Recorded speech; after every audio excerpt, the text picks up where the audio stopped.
Assalamualaikum warahmatullahi wabarakatuh. Bismillahirrahmanirrahim. Alhamdulillahi rabbil alamin. Wassalatu wassalamu ala asyrafil anbiya wal mursalin Sayyidina Muhammadin wa ala alihi wa sahbihi ajma'in, amma ba'du.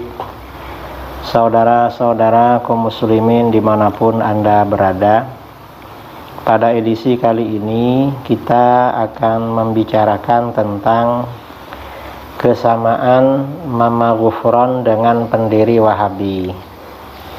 Ini mengapa perlu dibahas? Karena setelah kita menyampaikan ajaran Ghufron, bahwa ajaran Ghufron ini berbahaya, orang-orang Wahabi mengejek, katanya itu karena latar belakangnya NU. Padahal bukan itu. Jadi bukan karena NU-nya. Nah, ini kita akan membuktikan bahwa pendiri Wahabi tidak ada bedanya dengan Ghufron. Ini kalau pengakuan Mama Ghufron ya, yang kufur atau sesat, Ghufron ini mengaku dapat tanda tangan Allah dan mengaku belajar langsung kepada Allah selama 40 tahun. Ini pengakuan Ghufron. Kalau pengakuan pendiri Wahabi beda lagi. Ini pendiri Wahabi di dalam kitab Ad-Durarus Saniyah fil Ajwibah An-Najdiyah juz 10. Kitab Ad-Durarus Saniyah ini himpunan risalah-risalah dan fatwa-fatwa ulama Wahabi sejak masa pendirinya sampai masa sekarang, dihimpun oleh Abdurrahman bin Muhammad bin Qasim al-Ashimi an-Najdi. Nah, di kitab ini juz 10 halaman 51 ada pengakuan pendiri Wahabi. Dia berkata, wa ana ukhbirukum an nafsi wallahi alladzi la ilaha illahu laqad talabatul ilma wa i'taqada man arafani anna li ma'rifah wa anna dhalikal waqta la a'rifu ma'na la ilaha illallah wa la a'rifu dinal islam qabla hadzal khair alladzi manallahu bih wa kadzalika masyayikhi ma minhum rajulun arafa dzalik. Artinya apa? Kata pendiri Wahabi, aku kabarkan tentang diriku pada kalian. Demi Allah yang tiada Tuhan selain Dia, aku telah menuntut ilmu, dan orang yang mengenalku meyakini aku mempunyai pengetahuan. Padahal pada waktu itu aku tidak mengetahui makna la ilaha illallah, dan aku tidak mengetahui agama Islam sebelum kebaikan yang Allah anugerahkan ini dianugerahkan kepada Dia. Demikian pula guru-guruku, tidak seorang pun dari mereka yang mengetahui hal itu. Ini pengakuan pendiri Wahabi. Dalam pengakuan di atas, pernyataan di atas, pendiri Wahabi mengaku bahwa sebelumnya ia tidak mengenal makna kalimat tauhid la ilaha illallah dan tidak mengenal agama Islam sebelum kebaikan yang Allah anugerahkan kepadanya, sebelum kebaikan yang dianugerahkan Allah kepadanya.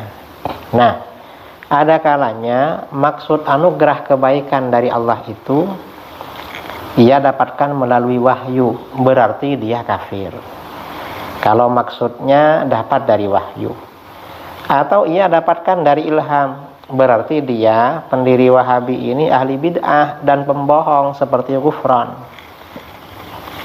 Mengapa begitu?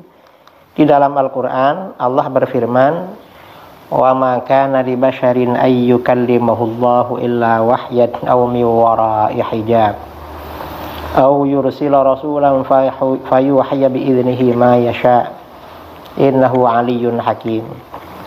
Dan tidak ada bagi seorang manusia pun bahwa Allah berkata-kata dengan dia kecuali dengan perantaraan wahyu atau di belakang tabir atau dengan mengutus seorang utusan malaikat lalu diwahyukan kepadanya dengan seizinnya apa yang dia kehendaki. Sesungguhnya dia maha tinggi lagi maha bijaksana. Artinya apa? Allah berkata-kata kepada para nabi, para rasul itu melalui malaikat, dan itu kepada para nabi, para rasul. Kalau bukan nabi, bukan rasul dapat wahyu, itu berarti menentang ayat ini, itu kufur. Karenanya kata para ulama, Imam Ibnu Hajar Al-Haytami berkata, awid da'a annahu yuha ilaih wa illam yadda'in nubuwah fahuwa kafirun bil ijma' qat'an. Ini Imam Ibnu Hajar Al-Haytami dalam kitab Al-I'lam bi Qawaati'il Islam. Barang siapa yang mengaku mendapatkan wahyu meskipun tidak mengaku sebagai nabi, maka ia adalah kafir menurut ijma' ulama secara pasti. Ini Ibnu Hajar Al-Haytami dalam Al-I'lam bi Qawaati'il Islam. Jadi mengaku dapat wahyu. Nah, ucapan pendiri Wahabi, kebaikan yang dianugerahkan oleh Allah pada dia enggak melalui guru, itu melalui siapa? Apa wahyu? Berarti dia kafir kalau wahyu. Atau ilham. Kalau ilham bagaimana? Kata para ulama, wa man qala innallaha yulhimuni ma ahtaju ilaihi min amri dini fala ahtaju ilal ilmi wal ulama wa huwa mubtadi'un kadzdzab. Ini Imam Ar-Rasyidi dalam kitab Al-Ilmam bi Masailil I'lam bi Qawaati'il Islam. Barang siapa yang berkata bahwa Allah memberiku ilham, pengetahuan langsung kepada hati mengenai apa yang aku butuhkan dalam urusan agamaku, hatinya langsung tahu dari Allah. Maksudnya kata dia, sehingga aku tidak butuh pada ilmu dan ulama, maka ia adalah seorang yang ahli bid'ah dan pembohong. Jadi kalau yang dimaksud perkataan pendiri Wahabi, dia dapat anugerah kebaikan dari Allah, maksudnya ilham, tanpa melalui guru dan tanpa belajar ilmu para ulama, berarti pendiri Wahabi ini ahli bid'ah dan pembohong, persis seperti Ghufran. Artinya apa? Ajaran-ajaran sesat itu memang kadang-kadang ada kesamaan sumber. Sumbernya dari mana? Dari setan, cuma mengaku-ngaku dapat ilham atau dapat wahyu atau belajar langsung kepada Allah. Itu ngaku-ngaku saja. Ini mudah-mudahan bermanfaat. Assalamualaikum warahmatullahi wabarakatuh.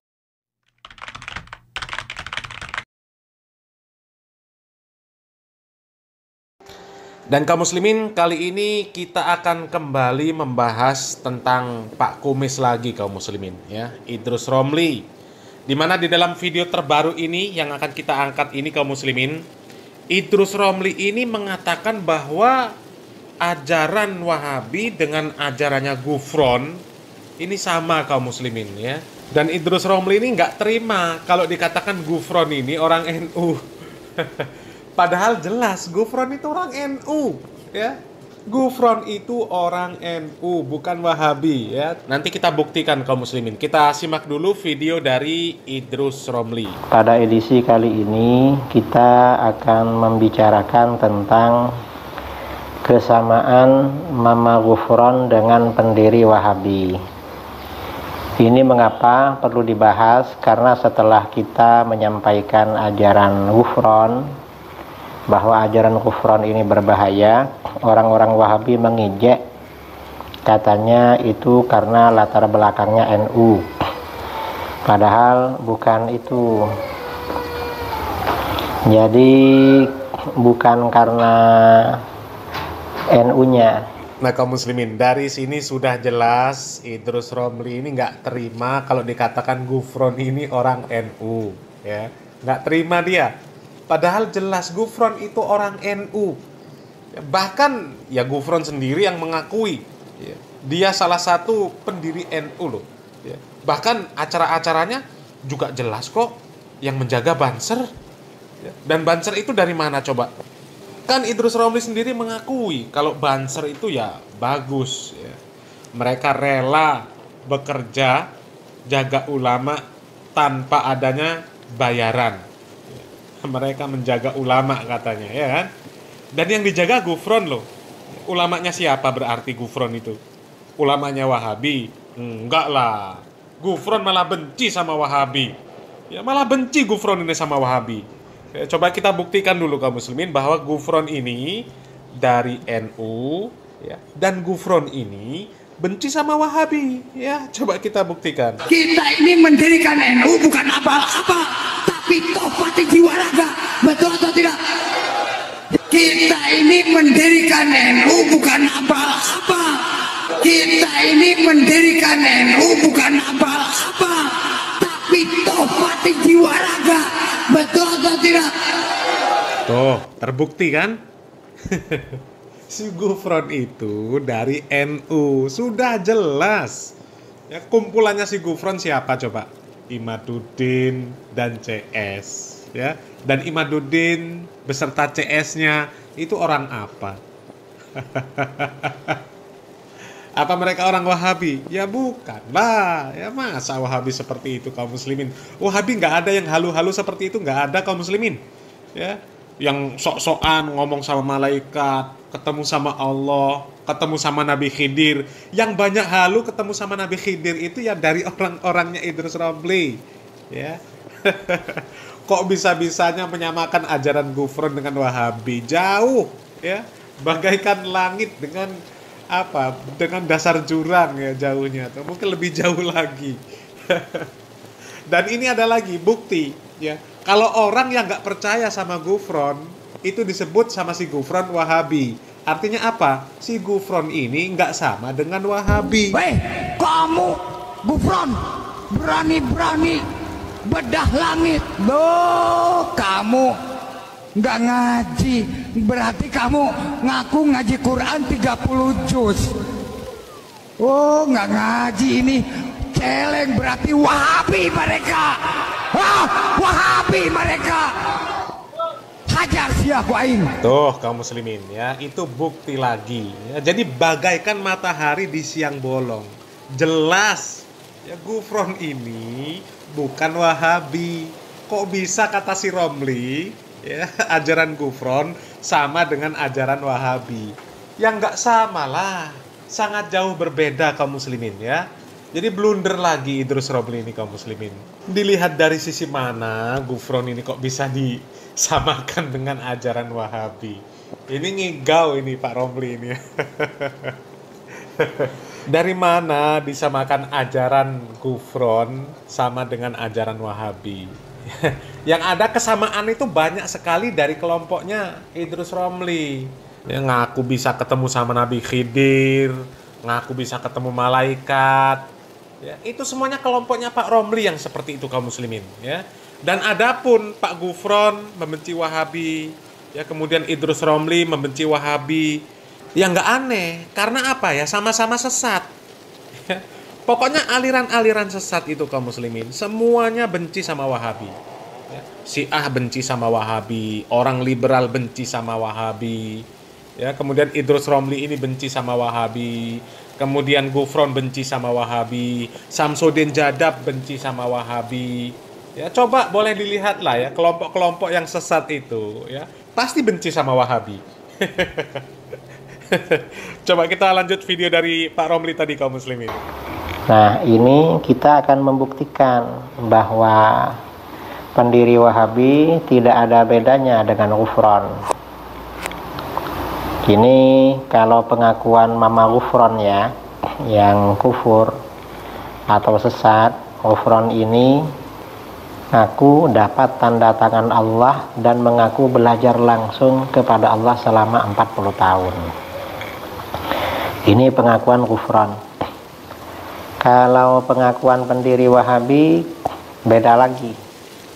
Ini pendiri Wahabi di dalam kitab Ad-Durarus Saniyah fil Ajwibah An-Najdiyah juz 10, kitab Ad-Durarus Saniyah ini himpunan risalah-risalah dan fatwa-fatwa ulama Wahabi sejak masa pendirinya sampai masa sekarang, dihimpun oleh Abdurrahman bin Muhammad bin Qasim Al-Ashimi An-Najdi. Nah, di kitab ini juz 10 halaman 51 ada pengakuan pendiri Wahabi. Dia berkata, wa ana ukhbirukum an nafsi Allahilladzi la ilaha illahu laqad talabatul ilma wa i'taqada man arafani anna li ma'rifah wa anna dhalikal waqta la a'rifu ma'na la ilaha illallah wa la a'rifu dinal islam qabla hadzal khair alladzi manallahu bih wa kadzalika masyayikhi ma minhum rajulun arafa dzalik. Artinya apa? Kata pendiri Wahabi, aku kabarkan tentang diriku pada kalian. Demi Allah yang tiada Tuhan selain Dia, aku telah menuntut ilmu, dan orang yang mengenalku meyakini aku mempunyai pengetahuan. Padahal pada waktu itu aku tidak mengetahui makna la ilaha illallah, dan aku tidak mengetahui agama Islam sebelum kebaikan yang Allah anugerahkan ini dianugerahkan kepada dia. Demikian pula guru-guruku, tidak seorang pun dari mereka yang mengetahui hal itu. Ini pengakuan pendiri Wahabi. Dalam pengakuan di atas, pernyataan di atas, pendiri Wahabi mengaku bahwa sebelumnya ia tidak mengenal makna kalimat tauhid la ilaha illallah dan tidak mengenal agama Islam sebelum kebaikan yang Allah anugerahkan kepadanya, sebelum kebaikan yang dianugerahkan Allah kepadanya. Nah, ada kalanya maksud anugerah kebaikan dari Allah itu ia dapatkan melalui wahyu, berarti dia kafir kalau maksudnya dapat dari wahyu. Atau ia dapatkan dari ilham, berarti dia, pendiri Wahabi ini, ahli bid'ah dan pembohong seperti Ghufran. Mengapa begitu? Di dalam Al-Quran Allah berfirman, wa ma kana li basharin ay yukallimahullahu illa wahyan aw min wara'i hijab aw yursila rasulan fayuhya bi idnihi ma yasha innahu aliyyun hakim. Dan tidak ada bagi seorang manusia pun bahwa Allah berkata-kata dengan dia kecuali dengan perantaraan wahyu atau di belakang tabir atau dengan mengutus seorang utusan malaikat lalu diwahyukan kepadanya dengan seizinnya apa yang dia kehendaki. Sesungguhnya dia maha tinggi lagi maha bijaksana. Artinya apa? Allah berkata-kata kepada para nabi, para rasul itu melalui malaikat, dan itu kepada para nabi, para rasul.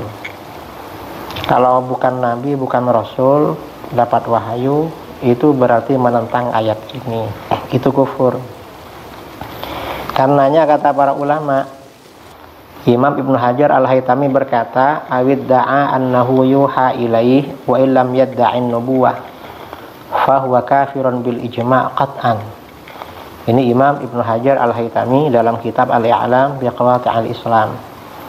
Barang siapa yang mengaku mendapatkan wahyu meskipun tidak mengaku sebagai nabi, maka ia adalah kafir menurut ijma' ulama secara pasti. Ini Ibnu Hajar Al-Haytami dalam Al-I'lam bi Qawati' al-Islam. Jadi mengaku dapat wahyu. Nah, ucapan pendiri Wahabi, kebaikan yang dianugerahkan oleh Allah pada dia enggak melalui guru, itu melalui siapa? Apa wahyu? Berarti dia kafir kalau wahyu. Atau ilham? Kalau ilham bagaimana? Kata para ulama, wa man qala innallaha yulhimuni ma ahtaju ilaihi min amri dini fala ahtaju ilal ilmi wal ulama fa huwa mubtadi'un kadzdzab. Ini Imam Ar-Rasyidi dalam kitab Al-Ilmam bi Masailil I'lam bi Qawati' al-Islam. Barang siapa yang berkata bahwa Allah memberiku ilham, pengetahuan langsung kepada hati mengenai apa yang aku butuhkan dalam urusan agamaku, hatinya langsung tahu dari Allah. Maksudnya kata dia, sehingga aku tidak butuh pada ilmu dan ulama. maka ia adalah seorang yang ahli bid'ah dan pembohong. Jadi kalau yang dimaksud perkataan pendiri Wahabi, dia dapat anugerah kebaikan dari Allah, maksudnya ilham, tanpa melalui guru dan tanpa belajar ilmu para ulama, berarti pendiri Wahabi ini ahli bid'ah dan pembohong, persis seperti Ghufran. Inilah Idrus Romli kaum muslimin. Kalau suruh melintir perkataan, dia pinter kaum muslimin, ya. Membuat retorika-retorika sehingga apa yang dimaksud orang, ya, itu berbeda dengan apa yang dia jelaskan kaum muslimin. Ketika orang mengaku mendapatkan kebaikan pemahaman dari Allah Subhanahu wa taala, dikatakan oleh Idrus Romli, orang ini langsung mendapatkan wahyu dari Allah. Padahal bukan seperti itu. Di sana kan jelas dikatakan laqad talabatul ilma. Ya, aku telah menuntut ilmu, artinya sudah belajar. Artinya dia belajar, bukan langsung datang dari Allah, diberikan ilmu langsung dari Allah, bukan. Tapi karena proses belajar, kemudian Allah Subhanahu wa taala memberikan pemahaman yang baik, ya. Karena Allah Subhanahu wa taala ingin kebaikan terhadap hamba tersebut. Nabi Muhammad SAW sendiri mengatakan, "May yuridillahu bihi khairan yufaqihu fiddin." Barang siapa yang dikehendaki kebaikan oleh Allah Subhanahu wa taala, maka dia akan difahamkan terhadap agama ini. Maksudnya difahamkan oleh Allah Subhanahu wa taala ini. Allah Subhanahu wa taala memudahkan seseorang untuk memahami agama ini dengan benar, mengetahui mana syirik, mana tauhid, mana bid'ah, mana sunnah, mana ketaatan, mana kemaksiatan. Kalau orang yang diberikan taufik dan hidayah, dia dengan proses belajar dia akan mudah faham, ya, mudah memahami syariat Islam. Bukan langsung Allah Subhanahu wa taala memberikan ilmu blek, ya, langsung berkata-kata, memberikan wahyu kepada dia, bukan. Ya, kalau orang-orang tasawuf sesat, iya seperti itu. Dan kebanyakan tasawuf, ya orang-orang dari Pak Idrus Romli, yang mengatakan langsung dapat dari Allah, langsung dapat hadis dari Nabi. Ya coba, itu banyak itu para habaib yang didukung sama Romli. Ceritanya kan seperti itu, banyak habib yang mengaku mendapatkan hadis langsung dari Nabi Muhammad SAW. Ya, ada itu yang mengaku mendapatkan hadis dari Nabi Muhammad SAW langsung, hadis tentang kopi. Ya, man mata fi batoni kohwa dakhalal jannah. Barang siapa yang mati, kemudian di dalam perutnya itu ada bekas kopi, maka dia masuk surga. Ya, itu semuanya ajaran dari para habaib, dan para habaib itu orang-orangnya Idrus Romli. Ya. Jadi jelas lah, ya, nggak ada Ghufran itu mirip-miripnya dengan Wahabi, itu nggak ada.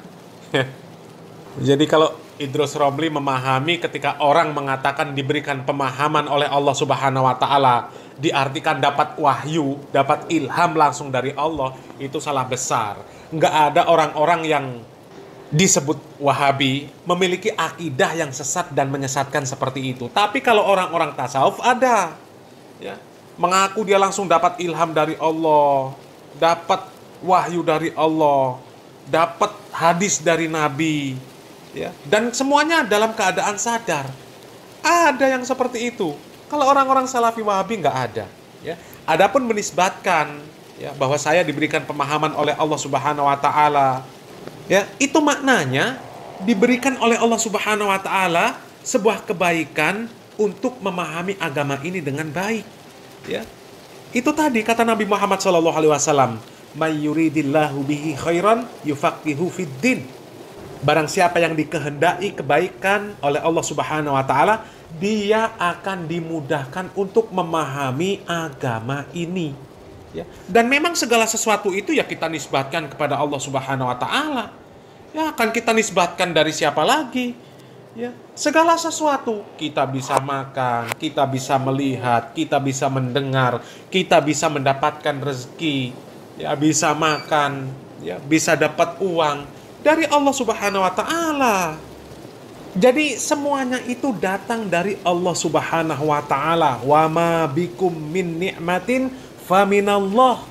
Segala nikmat yang ada padamu datangnya dari Allah, termasuk pemahaman tadi. Ya. Kata Rasulullah sallallahu alaihi wasallam, "May yuridillahu bihi khairan yufaqihu fiddin." Barang siapa yang dikehendaki kebaikan oleh Allah Subhanahu wa taala akan difahamkan dengan agama ini. Bukan langsung dapat pemahaman dari Allah. Ya. Ada wasilahnya, belajar. Dan tadi sudah jelas dikatakan laqad talabatul ilma. Ya. Sudah belajar. Dan gak ada orang-orang yang disebut Wahabi yang akidahnya seperti akidah orang-orang sesat, ya, yang mengatakan, oh itu dari ilmu laduni, langsung dapat wahyu dari Allah Subhanahu wa taala. Allah langsung ngomong sama dia. Ya. Bahkan sebagian mengatakan, oh itu wali, ya, dapat hadis dari Nabi Muhammad SAW.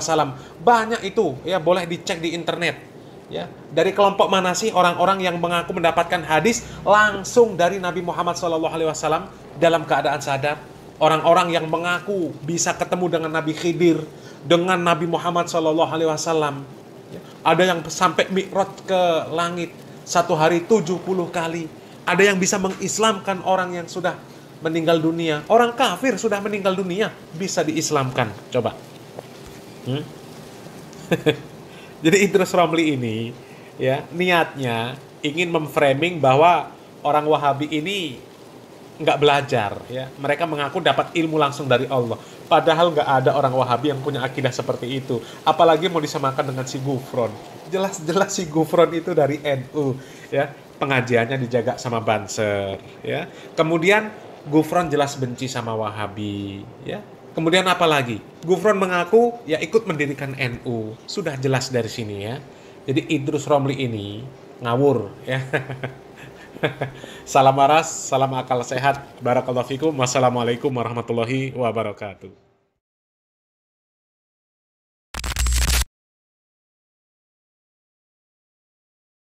قل هذه سبيلي أدعو إلى الله. Assalamualaikum